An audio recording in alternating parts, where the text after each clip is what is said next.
کیوں ضروری ہے؟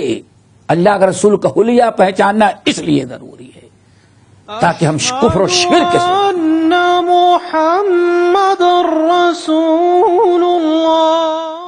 كتاب الشمائل المحمدية للإمام الترمذي رحمه الله تعالى. كان رسول الله صلى الله عليه وسلم ليس بالطويل البائن ولا بالقصير حضرت عبداللہ بن عباس نے پکڑ لیا. تم نے خواب دیکھا؟ ہاں. اچھا بتاؤ اللہ کے رسول کا حلیہ کیسے تھا؟ یہ ہم پکڑیں گے. شمائل کو پڑھنے کے بعد ہر دجال کو پکڑیں ولا بالجعد القطط ولا بالسبط بعثه الله. بسم اللہ الرحمن الرحیم. ان الحمد للہ نحمده ونستعینه ونستغفره ونعوذ باللہ من شرور انفسنا ومن سیئات اعمالنا. من يهده الله فلا مضل له ومن يضلله فلا هادي له واشهد ان لا اله الا الله واشهد ان محمدا عبده ورسوله. يا ايها الذين امنوا اتقوا الله حق تقاته ولا تموتن الا وانتم مسلمون. يا ايها الناس اتقوا ربكم الذي خلقكم من نفس واحده وخلق منها زوجها وبث منهما رجالا كثيرا ونساء واتقوا الله الذي تساءلون به والأرحام إن الله كان عليكم رقيبا.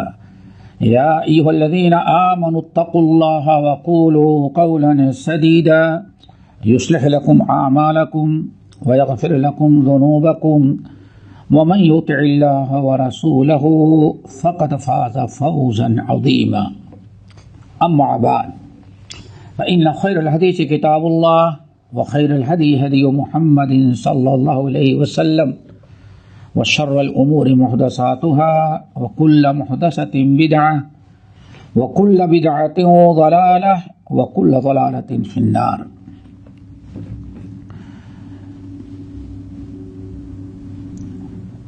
حدثنا محمد بن بشار قال حدثنا معاذ بن هشام قال حدثني أبي عن قتادة عن أنس بن مالك رضي الله تعالى عنه قال كان أحب الثياب إلى الله إلى رسول الله صلى الله عليه وسلم يلبسه الحبرة.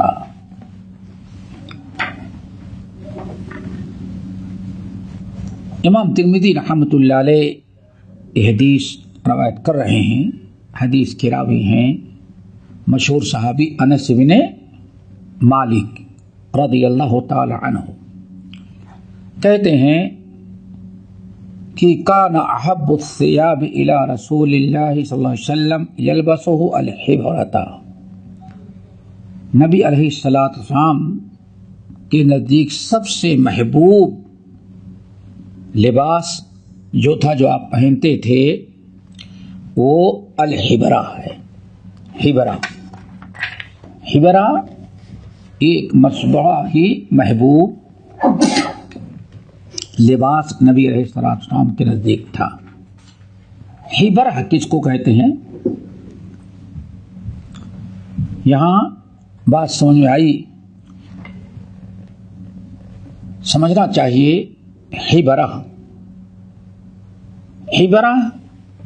کس کو کہتے ہیں، اس کا کیا مطلب ہے. چونکہ رسول اللہ صلی اللہ علیہ وسلم کو بڑا محبوب تھا یہ لباس. حبرہ آپ کو بہت ہی محبوب لباس تھا. حبرہ اصل میں ایک لباس تھا. کہا جاتا ہے کہ عام طور پر یمن میں بنتا تھا. حبرہ ایسے کپڑے کہتے ہیں جس کو آج ہم لوگ ایمبروڈری کہتے ہیں. ایمبروڈری یعنی تطریر عربی میں جس کو کہتے ہیں، یعنی پھول بوٹے یا کچھ کام کیا ہوا. تو حبرہ یہ بہترین قسم کا کپڑا تھا، خوبصورت دھاری دار. اس میں جو اس کو ایمبروڈری کی گئی تھی، اس کی تطریز وہ دھاری دھار ہوتا تھا، اور کلر جو ہوتا یا تو سفید کپڑا ہے، سفید کپڑا، اس میں کالی سرخ قسم کی دھاری بنا دی جاتی، دھاری دار ایسے ہی کپڑے میں آ جاتی، ہبرا اس کو کہتے ہیں، دھاری دار کپڑا ہوتا تھا۔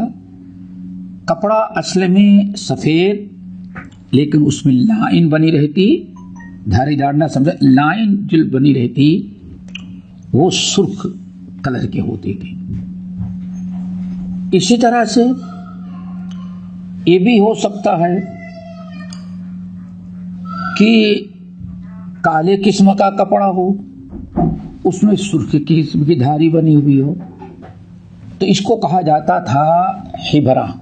یہ بڑا محبوب لباس تھا، محبوب کپڑا تھا کلر کے اعتبار سے، جو نبی علیہ السلام پہنا کرتے تھے۔ اسی لیے یہاں ایک بڑا اہم مسئلہ ہوتا ہے کہ کیا سرخ لباس پہننا جائز ہے یا کہ جائز نہیں ہے۔ سرخ قسم کا کپڑا بعض روایات میں منع کیا گیا ہے، اللہ رسول منع کیا ہے سرخ قسم کے کپڑے سے، اور یہاں بعض الفاظ ایسے آئے ہیں کہ نبی علیہ السلام کپڑا پہنتے تھے تو ہمارا ہوتا تھا لال کلر کا۔ تو اس میں جو مسائل جو لوگوں کو اختلاف کا سبب بنا ہے وہ الفاظ۔ ہبرا اصل میں نبی علیہ السلام کو پسند تھا۔ ہبرا ایسا کپڑا جو سفید ہو لیکن اس میں سرخ دھاری لائن بنی ڈالی گئی ہو، لائن بنی گئی نا، دھاری لائن، یا کپڑا کالا ہے اس پر سفید دھاری ماری گئی ہے۔ یہ ایک قسم کا بہترین کپڑا یمن کا بنا ہوا اس وقت عرب کے اندر رائج تھا۔ نبی علیہ الصلوۃ والسلام اس کپڑے کو پہنتے تھے۔ کپڑا سرخ پورا نہیں تھا بلکہ لائن جو اس میں تھی وہ سرخ کلر کی تھی۔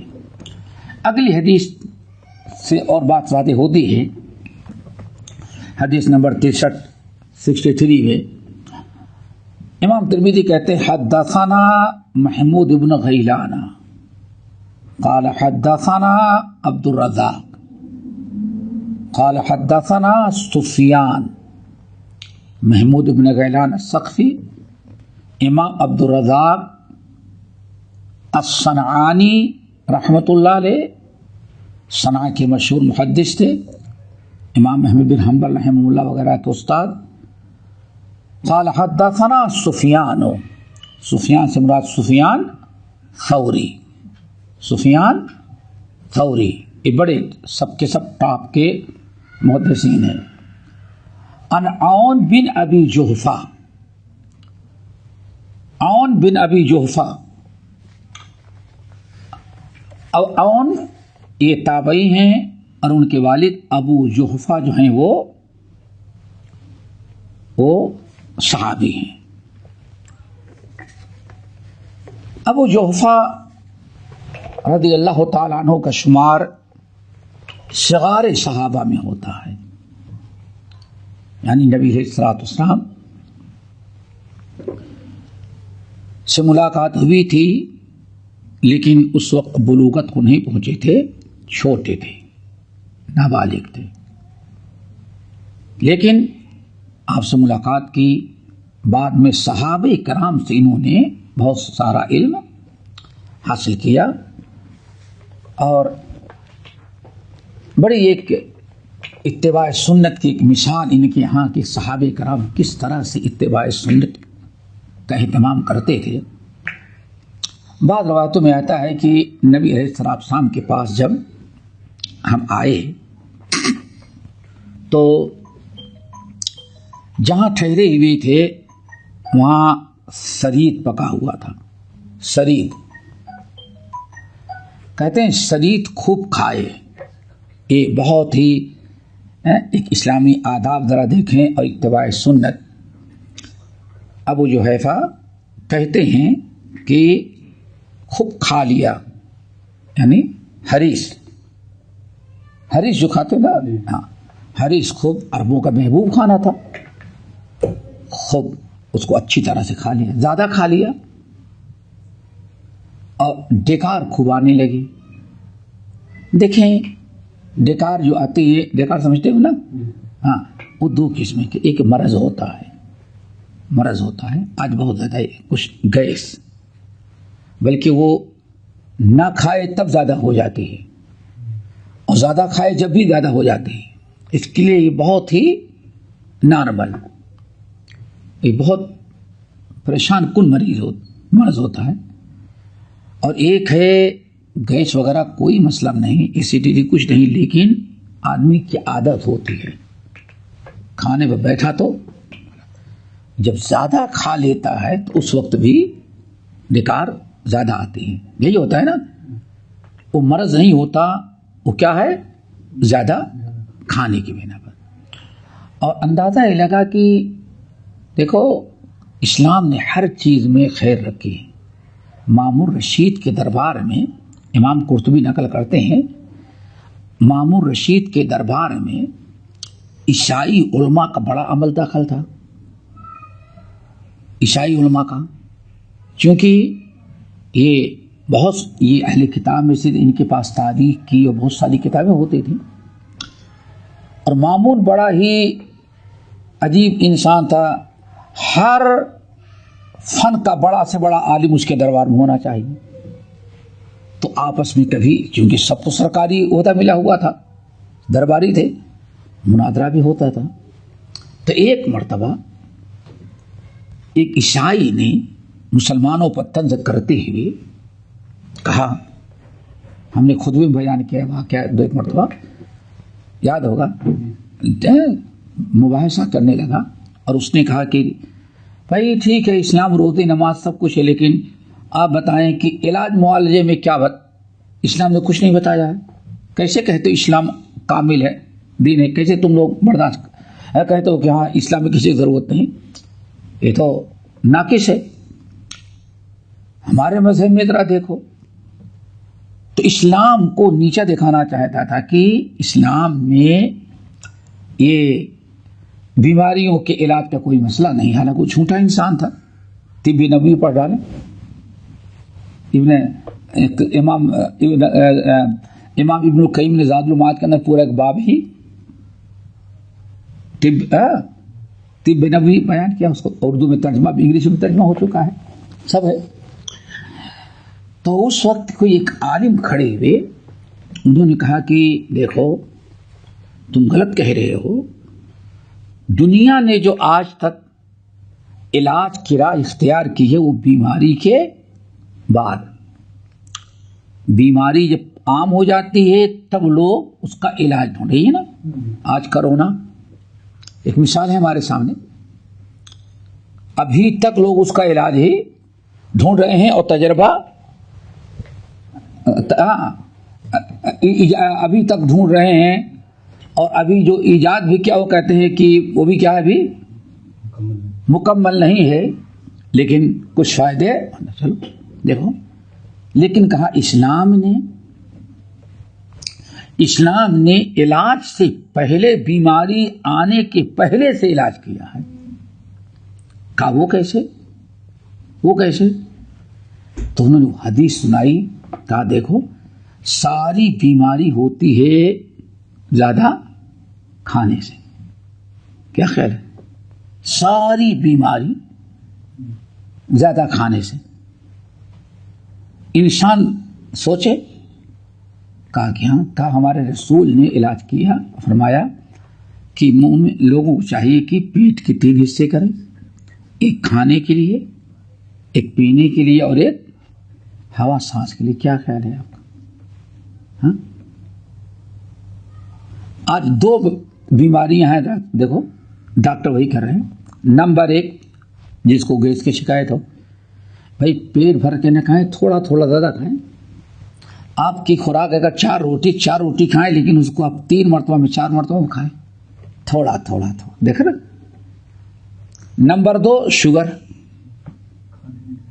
ہاں وہی کہہ رہا ہوں نا، وہی شوگر کا بھی ہے نا. دیکھ لو ہر ایک وہی کھانا ذرا کم کرو. وزن زیادہ بڑھ گیا، جانتے ہیں ماشاءاللہ کتنے موٹے تازے، پرہیز کرتے کرتے اتنے نارمل ہو گئے کہ پینٹ سب چھوٹی ہو گئی، ڈھیلی ہو گئی، صدقہ کرنا پڑا، کپڑے سب سوچے ٹھیک ہو گئے تو دوسرے دن پھر وہی کھانا. اب پہلے زیادہ موٹے اب ہو گئے، پہلے زیادہ موٹے اب ہو گئے. دیکھو اسلام نے کیسے بہترین نسخہ. کھانے کے پیٹ کے 3 حصے کرو، ایک کھانے کا، ایک پانی کا اور دوسرا سانس لینے کا. اللہ اکبر. پیٹ خالی بھی نہ رہے، فطور بھی ہے، غدا بھی ہے، عشاء بھی ہے. تو کہا کہ ہمارے نبی نے یہ بتایا کہ یہ استعمال کرو تو بیماری کی دوا کی ضرورت ہے نہیں. اتنا اچھے انداز سے حدیث بیان کی اس دربار میں کہ سارے وہ جو اعتراض کرنے والے عیسائی تھے سب کہنے لگے کہ وہ، اور بہت سارے لوگ، کہ اگر بقرات اور سقرات جو میں یعنی یونانی دواؤں کے موجد ہیں، ان کو یہ نبی کی سنت مل گئی ہوتی تو ان کو اتنا محنت کرنے کی ضرورت نہ ہوتی، بہت ساری دوائیں ایجاد کرنے کی نوبت ہی نہ آتی. البانی صاحب اپنا تجربہ کہتے ہیں صحیحہ کے اندر، سمجھیے نا، کہتے ہیں 1 مہینہ میں نے صرف پانی پر گزارا ہے. بیماری تھی، ڈاکٹروں نے جواب دے دیا. میرے ذہن بات آئی کہ اللہ فرماتے ہیں اللہ نے پانی میں سب کچھ رکھا ہے. کہتے ہیں میں نے، بیماری بڑھتی کس سے تھی؟ کھانے سے پیٹ خالی ہے تو مشکل. کہتے ہیں میں پانی رکھ لیتا تو 1 مرتبہ پانی نہیں پی لیتا، تھوڑی دیر میں کیا کرتا، پانی پیتا رہتا. اللہ تعالیٰ کے ساتھ توکل کرتے ہوئے کہتے ہیں 1 مہینے کے بعد ہمارا جو ڈاکٹر تھا پریشان کہ تم نے علاج کہاں کروایا، بیماری کا نام نشان ختم ہو گیا. البانی سے اپنا تجربہ کہتے ہیں صحیح ہے، میں واقعہ نقل کرتے ہیں. سمجھ گئے نا. تو اسے کہتے آج بہت ضرورت ہے طب، سب سے پہلے طب نبوی استعمال کیا جائے. سمجھ گئے نا. اس کے بعد ضروری نہیں کیا، ہاں، لیکن دیکھیے وہ بھی ایک بہت بڑا ہے. تو ابو جحیفہ رضی اللہ تعالیٰ شریر خوب دبا کے کھا لیا زیادہ، اور نبی علیہ السلام کی مجلس میں بیکار آ رہی تھی بار بار. اللہ اکبر. پیارے نبی نے کتنی پیاری نصیحت کی. آپ نے فرمایا اکفف علیک جشاک، بھائی ذرا سا کنٹرول کرو اس پر، اپنے ڈھکار کو ذرا سنبھالو. یہ ابن ماجہ اور احمد وغیرہ کے حدیث ہے، اور بہت سارے ہے اس قسم میں کئی روایتیں ہیں. آپ نے کیا فرمایا؟ اکفف جشاءک علیک جشاء، بھائی اس کو کنٹرول کرو. اللہ اکبر. پھر آپ نے ساتھ فرمایا، کیا مطلب کہ ابھی کیسے کنٹرول ہوگا؟ یہ نہیں کہ اللہ فرمایا کہ بند کرو اس کو، یہ ناممکن ہے. اللہ رسول کی تعلیم یہ نہیں تھی. سمجھ رہے ہیں نا. یعنی مجلس سے بھگا دیں گے نہیں، آپ نے اس پر کنٹرول کرو، سنبھالو اس کو. یعنی آئندہ اتنا نہیں کھاؤ کہ ایسی ڈکار تم کو آتی رہے. آئندہ کے لیے نہ مجلس سے اٹھایا، نہ بھگایا، نہ لعنت ملامت کی. سمجھ گئے نا. وما ارسلناک الا رحمت للعالمین. آپ نے مستقبل کی ہدایت دی کہ اخفف علیک ذرا اس کو کنٹرول کرو. کیوں؟ فإن اکثر الناس جوعا شبعا فی الدنیا اکثرهم جوعا فی الآخرہ. اللہ اکبر، کتنا بڑا اسلامی ادب، صحت تندرستی. اللہ رسول نے فرمایا فإن اکثر الناس شبعا فی الدنیا، دنیا کے اندر جیسے تم نے سرید کھا لیا ہے، دنیا میں بہت زیادہ کھانے والے جو لوگ ہیں یہی آخرت میں سب سے زیادہ بھوکے رکھے جائیں گے. یہ سب کے لیے بہت بڑی نصیحت ہے، عبرت ہے کہ کھانے میں آج ہمارے ہاں کچھ لوگوں نے بنا رکھا ہے، سمجھ کیا نا، دو قسم کے لوگ. کہا کچھ لوگ جینے کے لیے کھاتے ہیں اور کچھ لوگ کھانے کے لیے جیتے ہیں. نہیں سمجھے؟ یہ بہت فرق ہے، اپوزٹ ہے دونوں. کچھ لوگ جینے کے لیے کھاتے ہیں اور کچھ لوگ کھانے کے لیے جیتے ہیں. یعنی ان کا مقصد صرف کیا ہوتا ہے؟ کھانا. اللہ. اور کچھ اللہ کے بندے جو ہیں نیک، بھائی اتنا ہی کھاؤ جتنے میں انسان صحت و تندرستی کی زندگی حاصل کر لیں. اچھا، اب جتنے لوگ ہیں ہر آدمی کو بتائے یار آج رات کو بڑی تکلیف ہوئی، کیا بات ہے؟ رات کا کھانا زیادہ ہو گیا تھا، اس لیے ہر ایک یہی شکایت. آفس میں جاؤ وہاں یہی لوگوں کو شکایت نہیں، کیا پارٹی میں کیا اچھا لگا، زیادہ کھانا کھا لیا اور نقصان کرے. کیا خیال ہے ہم لوگ؟ ہر ایک ہی. تو یہ کوئی چیز اچھی لگ رہی ہے، اس سے اچھی چیز اپنی صحت کو برقرار رکھنا ہے اور اسلامی آداب کو اپنانا ہے. کتنی پیاری نصیحت کہ اکفف علیک جساک. کیوں؟ فإن اکثر الناس جوعا شبعا فی الدنیا اکثرهم جوعا فی الآخرہ. کیونکہ دنیا میں جو سب سے زیادہ لوگ آسودہ رہتے ہیں، آخرت میں سب سے زیادہ بھوکے رکھے جائیں گے. یہ تو حدیث ہو گئی نا، حدیث ہو گئی اللہ کے رسول کی نصیحت. اب ذرا دیکھو، اب سزا کے طور پر سمجھ گئے نا، لازمی چیز ہے. کھائے نقصان کیے، صحت برباد کی، نہیں سمجھے. صحت اللہ رسول نے ساتھ فرمایا کہ سب سے بڑی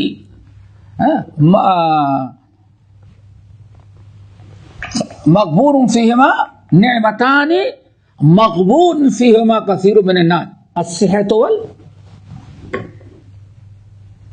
کھا کر کے اپنی صحت برباد کی ہے. ثم لا تسألن یومئذ عن النعیم. تو صحت کی حفاظت اسلام میں سب سے 5 چیزیں جس پر اسلامی تعلیمات کی بنیاد ہے، ان میں کیا ہے؟ صحت کی حفاظت. اسی لیے زہر کھانے سے آدمی مر جاتا ہے، حرام قرار دیا. خودکشی، ہر وہ چیز جو انسان کو صحت کو نقصان پہنچائے، اور لازمی چیزیں زیادہ کھانا ہی کم سے کم 50% بیماریوں کا سبب کیا ہوتا ہے؟ زیادہ کھانا. تو اسلام نے کنٹرول رکھا ہے، اس کو احتیاط کرنا چاہیے. تو اللہ رسول نے ارشاد فرمایا، نصیحت کر دی. اب عمل ذرا دیکھو. ہم تو سنیں گے تو بہت لوگوں کو جب دماغ صاف نہیں رہتا، اللہ علمی، تو بہت سارے قسم کے سوالات. آپ کھائیں، اتنا نہ کھائیں جو آپ کے لیے کھانے کیا بن جائے؟ مصیبت بن جائے، صحت خراب ہو جائے. جو کھا رہے وہ بھی نہ کھا پائیں. ہر چیز میں اعتدال ہے. نہ اتنا کھائیں کہ آپ کو نقصان ہو، نہ اتنا بھوکا رہیں کہ آپ کو نقصان ہو۔ صحت کے لیے، عافیت کے لیے سب سے بہترین یہ عمل ہے۔ کہا جاتا ہے روزے کی کثرت کا ایک بہت بڑا سبب کہا جاتا ہے صحت ہے، صحت۔ اسی لیے دنیا میں کوئی بھی قوم ہو، ہر ایک کے ہاں روزہ، دنیا میں سب سے گمراہ قوم ہندو سمجھی جاتی ہے، اور مورخین اور مذہبی علماء جو ہیں ان کے خیال سے سب سے زیادہ روزہ کس کے ہاں ہے؟ ہندوؤں کے ہاں۔ سال میں کم سے کم 72 روزہ رکھنا ان کے ہاں ضروری ہے۔ جو ماہرین ہیں، ماہرین ادیان جو ہیں، ان کا یہ ہے 50-60 روزہ یہود و نصارہ کے اندر ہے۔ اسلام نے فرض قرار دیا 30 دن کا، اس کے بعد نفلی قرار دیا، لیکن ہے یہ صحت کے لیے بہت ہی مفید عمل۔ تو اب دیکھیں ابو جحیفہ کیا کہتے ہیں، راوی کہتے ہیں 30 سال اس کی حدیث سننے کے بعد 30 سال زندہ رہے، کبھی انہوں نے زیادہ کھانا نہیں کھایا۔ کبھی اگر دوپہر کے کھانے میں زیادہ ہو گیا ہے تو شام کہتے نہیں بھی دوپہر والا ہضم نہیں ہوا، نہیں کھائیں گے۔ شام کا کھانا کبھی اتفاق ہے، اگر شام کا کھانا کھا لیا ہے کچھ زیادہ ہو گیا تو ابھی کہتے نہیں صبح نہیں کھائیں گے کیونکہ بھی رات کو زیادہ کھا لے۔ اللہ اکبر۔ اور یہی حدیث سلمان فارسی رضی اللہ تعالیٰ عنہ سے مروی ہے۔ علامہ البانی رحمۃ اللہ علیہ نے اس کو سلسلۃ الاحادیث صحیحہ کے اندر بہت سارے شواہد نقل کیے۔ تو سلمان فارسی رضی اللہ تعالیٰ عنہ کھا رہے تھے لوگوں کے ساتھ، اور بڑا ٹیسٹ آ رہا تھا، کھاتے کھاتے بالکل ہاتھ روک لیا، ضرورت بھر کے کھایا، ہاتھ روک لیا، لوگ اور کھاؤ اور کھاؤ اور کھاؤ اور کھاؤ اور کھاؤ۔ اللہ اکبر۔ میرے بھائی، سلمان فارسی نے کہا میرے بھائیو اب میں اس سے زیادہ نہیں کھاتا، کیوں؟ ہم نے پیارے نبی کو فرماتے ہوئے سنا ہے جہاں کھانے ہی کے لیے زندہ ہیں، پیٹی بھرتے رہتے ہیں، قیامت کے دن وہی سب سے زیادہ بھوکے رکھے جائیں گے۔ اللہ اکبر۔ اس حدیث پر ذرا غور کرو، یہ بہت ہی ضروری چیزیں ہیں، ان تمام چیزوں کا خیال رکھنا چاہیے۔ آپ کھائیں، اچھے سے اچھا کھائیں، وَأَمَّا بِنِعْمَةِ رَبِّكَ فَحَدِّثْ۔ اسی لیے واللہ ایک چیز اور یاد رکھیں، ہمیشہ کبھی کبھار ہم لوگ مہمان کی میزبانی میں اس کو ضرورت سے زیادہ کھلا دیتے ہیں، یہ مناسب نہیں ہے، یہ نہیں مناسب ہے۔ اب کچھ لوگ ضرورت سے زیادہ جو کھلانے لگتے ہیں مہمان کو، تو اس میں کچھ لوگ تو واقعی مجبوراً کھا لیتے ہیں اور بعد میں تکلیف، کچھ لوگ ایسے ہیں منع کرتے بعد میں تو ڈالتے رہو، لیکن جب ان کا بھر گیا تو سب چھوڑ کر کے اٹھ جاتے ہیں، اب وہ ضائع جاتا ہے۔ یہ ہم نے دسترخوان پر ایسے لوگوں کو دیکھا ہے۔ نبی علیہ السلام نے ارشاد فرمایا، بڑی پیاری حدیث، نصیحت امام احمد بن حنبل رحمۃ اللہ علیہ نقل کرتے ہیں کہ اللہ تعالیٰ فرمایا لا تکرہ اخاک، کھانے کے لیے اپنے بھائیوں اور مہمانوں کو، دوستوں کو مجبور نہیں کرو۔ آئی وہ کئی بس ہوگی نا، یعنی جو اپنے پسند سے کھا لے رہا ہے زبردستی کر کے، وہ نہ نہیں بھی چاہتا زبردستی اس کو کھلاؤ، اللہ رسول نے اس سے منع کیا ہے۔ تو سلمان فارسی رضی اللہ تعالیٰ عنہ نے اس حدیث پر عمل کیا، اور جیسے اللہ کے رسول کا نصیحت سنی، دیکھو اس کو اپنا لیا۔ اور آج یہ مسلمانوں میں کمی ہے، ہم سنتے ضرور ہیں لیکن اپنانے کے لیے تیار نہیں ہوتے۔ چلو، قال، یہی کون؟ ابو